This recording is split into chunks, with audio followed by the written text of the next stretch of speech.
تعالوا بقى اوريكم شويه مشتريات جبتها كده لللبس الشتوي باسعار برضو كويسه، وكان في سيلز معموله اليومين اللي فاتوا، فتقريبا جبت الحاجات بتاعتي كلها من مكان واحد. هوريكم دلوقتي جبت ايه. يلا بينا بقى جهزي مشروبك الدافي وتعالي بقى علشان نشوف مع بعض الحاجات اللي انا جبتها. بصوا المحل اللي انا جبت منه هحكي لكم اكلمكم عنه وانا بفرجكم على الحاجات اللي انا جبتها.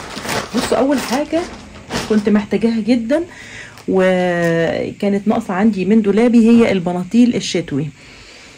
البناطيل الشتوي ده كده، بصوا ده بنطلون كده لونه زيتي. انا جبت منه كمان اللون اللي هو ابيض، هوريه لكم دلوقتي. القماشه بتاعته حلوه قوي وهي اصلا تريكو، يعني في حاجات كتير قوي انا جايباها هنا تريكو. فطبعا من الحاجات اللي بتدفي كويس قوي في الشتاء. ده كان سعره قبل الخصم عامل تقريبا 400 جنيه، وهو كان بعد الخصم انا جبته ب 200 جنيه. فسعر البناطيل دي كانت موحده عندهم، كان البنطلون الواحد ب 200، فجبت منه كمان لونين.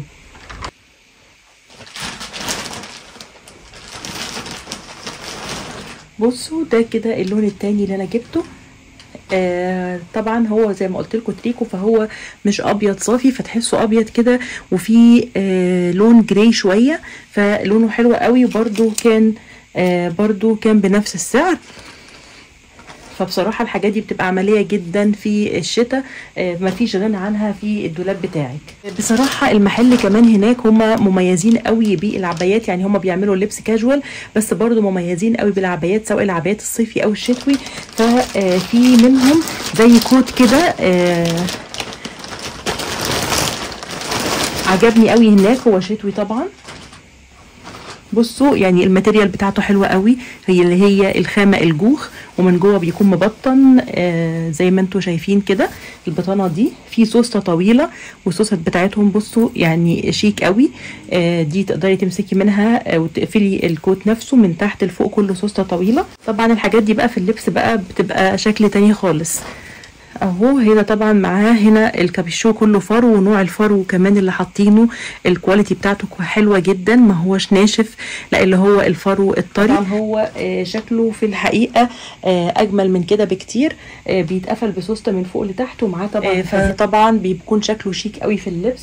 وده كان سعره كان من الحاجات، هما في حاجات عاملين عليها 30% وفي حاجات كانت 50%. فده كان قبل الديسكاونت عامل 1300 وكان عليه 50%. فالحاجات بصراحة كانت حلوة جدا، واسعارها كمان بعد الديسكاونت كويسة بالنسبة لاسعار الحاجات الشتوي. لما نزلت وشفتها اتصدمت بصراحة بالاسعار. جبت ايه كمان من عندهم؟ جبت كارديجان، كانوا مشهورين قوي بالكارديجان ده، وده كان عندهم من موديلات السنة اللي فاتت، علشان كده هم عملوا عليه ديسكاونت حلو. يعني ده بصوا الماتيريال بتاعته عاملة ازاي. الماتيريال بتاعته اللي هي الصوف اللي فيه اللي هو بيبقى فيه زي شعر كده اهو، مش عارفه يا رب تكون واضحه ليكم في الكاميرا. وشكله شيك قوي وحلو، وكمان لونه عجبني قوي. هو بيبقى مفتوح كده اهو، بصوا بيبقى لونه مفتوح بالشكل ده، وشكله حلو قوي، من الحاجات الشيك اللي عندهم هناك. وده كان عامل 400 جنيه وتقيل. عايزه اقول لكم ان هو تقيل جدا، يعني لما انا لبسته وقسته تقيل جدا. فمن الحاجات برضو الشيك قوي اللي عجبتني هناك. بصوا دي بقى، دي تعتبر عباية شتوي، انا جايباها عشان البسها مثلا في مناسبات معينة. هي تنفع على فكرة للخروج وتنفع للبيت. بصوا شكلها عامل ازاي. بصوا في هنا جاية من هنا كده بسوستة اهو، السوسته دي كده بتوسع، وهي من جوه كمان مبطنه، يعني في هنا بطانه من جوه، بطانه فرو. وطبعا جايه من على الجنب كده هنا برباط، وهنا كمان الناحيه التانيه نفس الحكايه، بتتربط برضو من هنا، فبتدي شياكه قوي لو انت عايزه تضيقيها من الجنبين، بيكون شكلها شيك قوي. اه بصوا شكلها حلو قوي، بتبقى حلوه قوي في اللبس. واللي عجبني انها مبطنه، وكمان بتضيق من على الوسط، فبتدي شكل حلو قوي في اللبس. بصوا كمان عايزه اوريكم جاكيت جبت من هناك حلو قوي، اللي هو الجواكت البامب. انا كان بقالي فتره بصراحه كنت عايزه اجيب واحد ضروري، ولفيت كتير، واسعارهم كانت اوفر، يعني كانت واصله كمان الاسعار من 1500 ل 2000. فلقيت عندهم ده، وبصراحه اللون خطفني، اللون بتاعه تحفه. بصوا انا حطيته على شماعه اهو عشان اعرف اوريه لكم. ده الكابيشو بتاعه كده، الفرو بتاعه زي ما قلت لكم هو نفس الفرو بتاع التاني برده، ناعم قوي وحلو. وكمان الميزه اللي فيه ان ده بتقدري تفكيه خالص، هنا له سوسته منفصله فتقدري تشيليه خالص لو انت مش عايزه تلبسيه. وده شكله كده وهو مقفول. بصوا طويل قد ايه، هو طويل لغايه تحت خالص. برضو نفس السوسته بتاعتهم حلوه قوي عشان تبقى سهل الاستخدام. وهنا ده الكم بتاعه اهو، هو بامب مش اللي هو البامب المنفوخ ده، لا البامب اهو بصوا عادي اللي هو اللي مش مبطن قوي، فتحسوا ان هو ما بيديش فوليوم قوي في اللبس. وده بصراحه بيبقى حلو قوي لان ما بحبش البامب اللي بيدي فوليوم قوي في اللبس. فالماتيريال بتاعته بصوا حلوه جدا، واللون بتاعه كمان جميل. وطبعا هم عندهم الوانات تانية منه كتير، هحاول اسيب لكم صوره له. تعالوا بقى نكمل بقيه المشتريات. هنخلي بس الحاجات اللي جبتها من بيكس دي للاخر.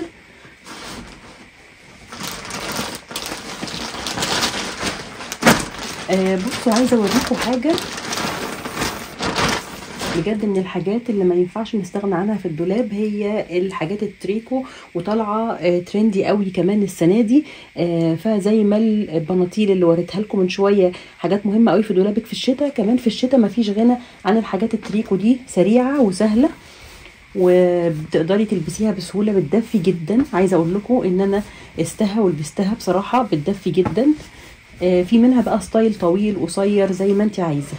بصوا كده هو جاي فيه ضفاير كده من النص لغايه تحت الاخر، والكم كمان فيه نفس الفكره دي، فمخليه شكله حلو قوي. الدراع نفسه طويل للناس اللي بتحب الحاجه يعني مش لغايه هنا بس كده، لا ده بيوصل لغايه هنا كمان. للناس اللي بتحب الكمام الطويله. هو يعتبر كده ايه هاي كول بس مش قوي، اللي هي يعني يا دوبك تغطي الرقبه كده، ودي بتبقى لذيذه وشيك قوي. لو هتلبسي عليها طرحه قصيره بتبقى شيك قوي في اللبس. بيتلبس بقى على بوت طويل او قصير، مش طويل قوي لان هو طويل. بصوا طوله قد ايه، يعني انا بحاول اوريكم طويل قوي، وجاي من تحت كده مفتوح عشان يسهل المشي. وعندهم منه كمان مقاسات، والماتيريال بتاعته مش اللي هو التريكو الناشف اللي موجود ده، لا ده تريكو طري وستريتشي كمان. يعني بصوا بياخد ويدي معاكي في اللبس. وهم عاملينه بشكل حلو قوي بصراحه. هو الديزاين بتاعه حلو قوي، وكان فيه منه كمان الوان هناك. فمن الحاجات اللي عجبتني، مش عايزه اقول لكم تقيل ازاي، من احسن الخامات اللي اشتريتها بصراحه تريكو على مدار السنين اللي فاتت، عشان كده كنت حابه ان انا اوريه لكم. كمان من نفس السكشن برضو هناك جبت برضو حاجه تريكو لونها اسود. انا نسيت اقول لكم ده سعره كام.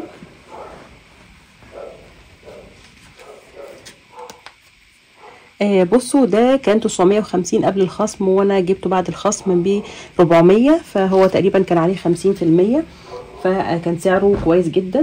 الاسود بقى بصوا انا جبته ساده خالص، عجبني. هو نفس برضو فكره الرقبه، اللي هي الرقبه اللي بتغطي هتغطي رقبتك كلها عادي، وتقدري تدخلي فيها الطرحه بسهوله. بصوا كده اهو، هنا من الوش والظهر الشغل كله بتاعه فيه الكم، فده مديله شياكه قوي. الحاجات الساده انتوا عارفين بتبقى شيك قوي في اللبس، بس الكم بتاعه لذيذ قوي كله كده. بصوا كله مطرز كده، وجاي من تحت هنا مقفول. الكم بتاع ده مش طويل قوي زي التاني، يعني هو يا دوبك زي الكم ده كده.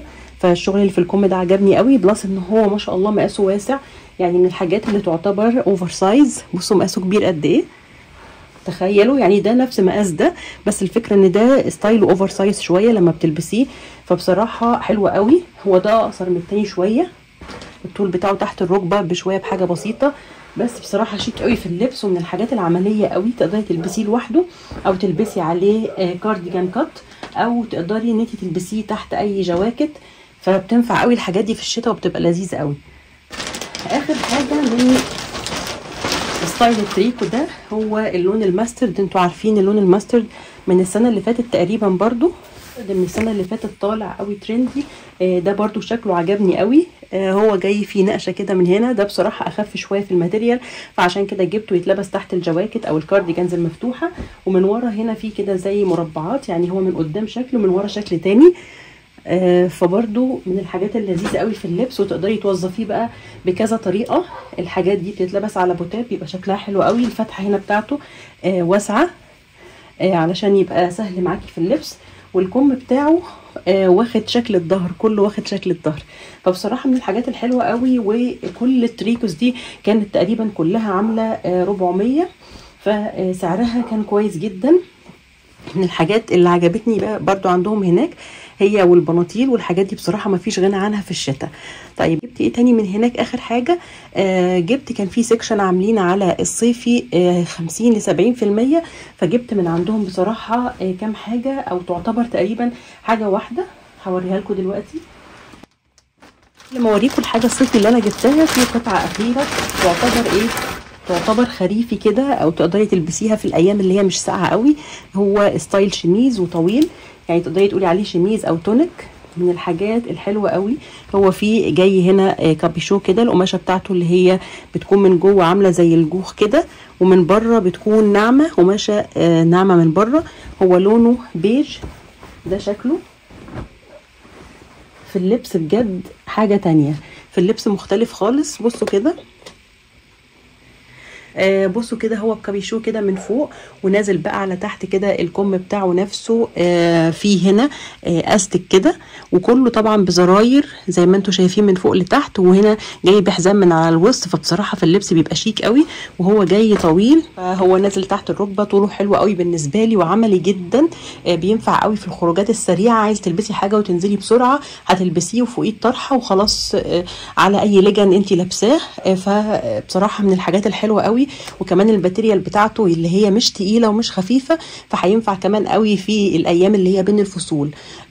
ده هقول لكم سعره دلوقتي. ده كان عامل كام؟ كان قبل الخصم عامل 800، وبعد الخصم عامل 400، يعني ده كان تقريبا بنفس سعر الحاجات التريكو اللي انا جبتها. وده كان اخر حاجه من ضمن الحاجات الشتوي. حاجه واحده جبتها عجبتني قوي هناك عندكم، يعني انا ستايلي مش عبايات، بس بصراحه لما شفتها عجبتني جدا. اللون بتاعها والفينيشنج بتاعها والقماشه نفسها، القماشه مش الجبردين الناشف ده، لا قماشتها طريه وناعمه قوي. من الحاجات الحلوه قوي، شكلها روعه بجد. بصوا عامله ازاي، ده كده الكم بتاعها نازل من هنا برضو مقفول هنا كده استك، وفي الوان، تناسق الالوان روعه وعجبني قوي بصراحه. وهي فيها حزام من النص، فمن الحاجات الشيك قوي في اللبس، اللي هي بصراحه هو المكان هيغير لك فكرتك عن العبايات. بصوا كده شكلها هي بصراحه مختلفه، هتغير لك فكرتك خالص عن العبايات. حتى لو انت ما بتلبسيش عبايات بجد هتحبي تلبسيها. فيها جيبين هنا من الجنب، وبصوا شكل الحزام بتاعها عامل ازاي، يعني حتى الحزام معمول بشياكه.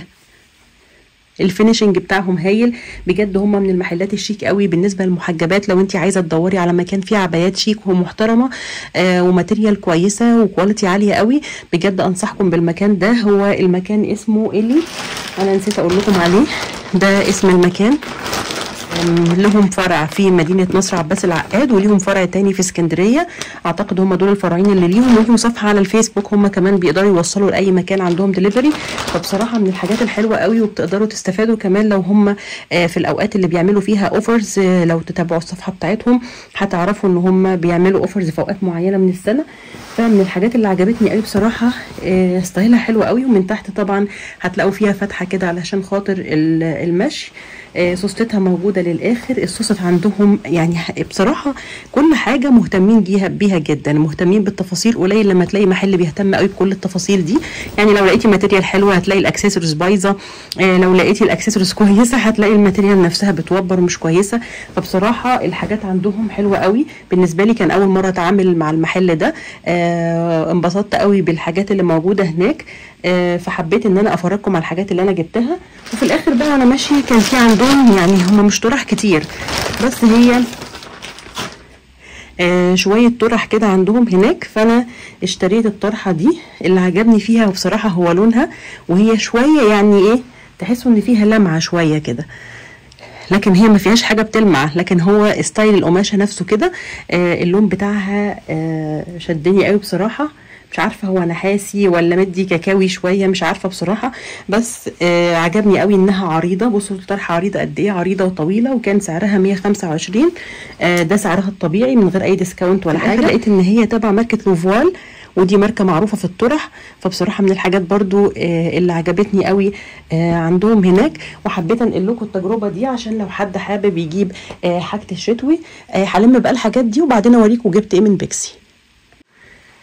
بصوا بقى، كنت عايزه اجيب بصراحه شنط، فروحت عند بيكسي اتفرجت على شنط، فالمره دي كنت عايزه اغير الستايل واجيب شنط باك، فجبت بصراحه شنطه باك هناك عجبتني قوي. كان في منها لونين، اللون الاسود واللون الاوف وايت ده. فبصوا ستايلها عامل ازاي، بصراحه فيها سوست حلوه قوي، هوريها لكم من جوه دلوقتي. بصوا ده الباك بتاعها كده، تقدري بقى انت ايه تطوليها تقصريها بقى براحتك. وفيها برضو سوسته من ورا هنا، دي سوسته كده فيها جيب حلو قوي، يعني الجيب ده انا جربته بياخد موبايل، لو عايزه تحطي الموبايل من بره علشان ما كل شويه تفتحي الشنطه مثلا وتجيبيه. وفي برضو سوسته جانبيه هنا كده،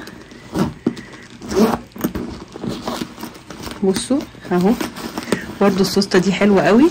السوسته دي فيها عمق كده لغايه تحت هنا، فتقدري تحطي فيها الفلوس، تحطي فيها المفاتيح اللي هي حاجات سريعه كده. وفي كمان هنا، يبقى دول سوستين من بره، من جوه بقى طبعا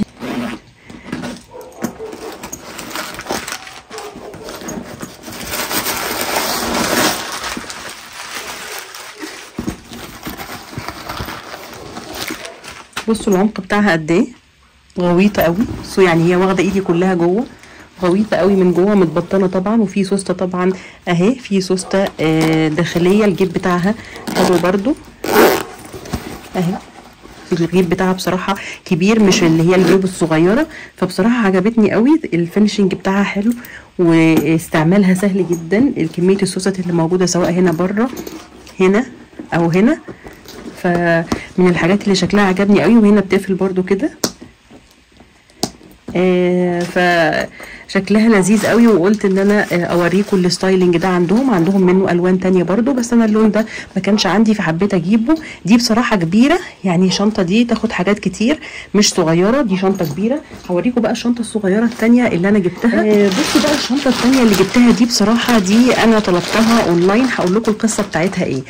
دي انا ما جبتهاش من بيكسي، طلبتها اونلاين. لو انتم متابعين في براند جديد اسمه ممبر، هسيب لكم اسمه علشان تعرفوا تسيرشوا عليه. البراند ده اسباني على ما اعتقد، وكان بينزل شنط حلوه جدا.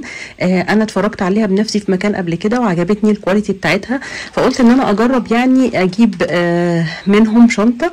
عجبتني قوي شنطه كروس هناك، هي مش كبيره بس بجد شيك قوي، فحبيت ان انا برضو افرجكم عليها.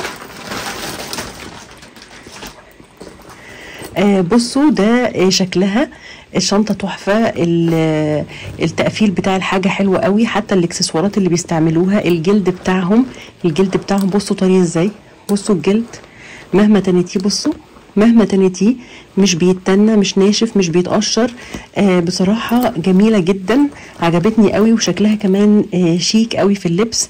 الحزام بتاعها اللي هو اللي ورا ده طويل، طويل قوي، عايزه تقصريه عن كده براحتك. فهي بتتلبس تتلبس باك، وتقدري تلبسيها كروس. ان انا بفك دي، بفك حزام واحد منها واركب دي هنا، وبالعكس بقى اخد دي اركبها هنا، فبالتالي بقدر اخليها تعتبر ويست، بلبسها ويست عادي على كتفي كده، بتتلبس باك. فبصراحه حلوه جدا. هي فيها سوستتين كبار، دي السوسته الكبيره بتاعتها، جوه على فكرة مش صغيرة، يعني هي حجمها متوسط. وفيها برضو هنا اهو، بصوا ده اسم البراند بتاعها عشان نسيت اوريكم، اسمه ممبر. المحل دوت له ده محل موجود في مدينة نصر عباس العقاد. الاسعار عنده اوفر جدا، بس انا اشتريتها اونلاين، تعتبر بسعر كويس. وده الجيب التاني، يعتبر برضو حجمه كبير. هي متقفله من جوه حلو، السوست بتاعتها عجباني قوي، سهله قوي في الاستخدام. يعني دي حاجه بتهمني قوي، انه السوسته تكون سلسه معاكي اهو. بصوا كده في الفتح والقفل السوسته سلسه جدا. دي سوسته صغيره تحت للحاجات السريعه، معاكي فلوس باقيه، معاكي مفاتيح، معاكي حاجه هتحطيها هنا. فبصراحه من الحاجات الحلوه قوي. بصوا استعمالها سهل جدا، استعمال السوسته سهل جدا. الاكسسوارات بتاعها بصوا عامله ازاي، عجبتني قوي هناك، والجلد بتاعها عجبني قوي، من الحاجات الشيك قوي في اللبس. فقلت اقول لكم عليها للبنات اللي كانت خايفه تجرب البراند ده. فبصراحه انا اتشجعت وجبتها عن قناعه تامه، لاني مسكتها في ايدي وشفتها، يعني مش طلبتها اونلاين كده وخلاص، لا انا جبتها وشفتها. فبصراحه من الحاجات الحلوه قوي. الاسعار بتاعتهم متفاوته، عندهم حاجات تقريبا بتبتدي من 300 جنيه لحد 1000 جنيه تقريبا.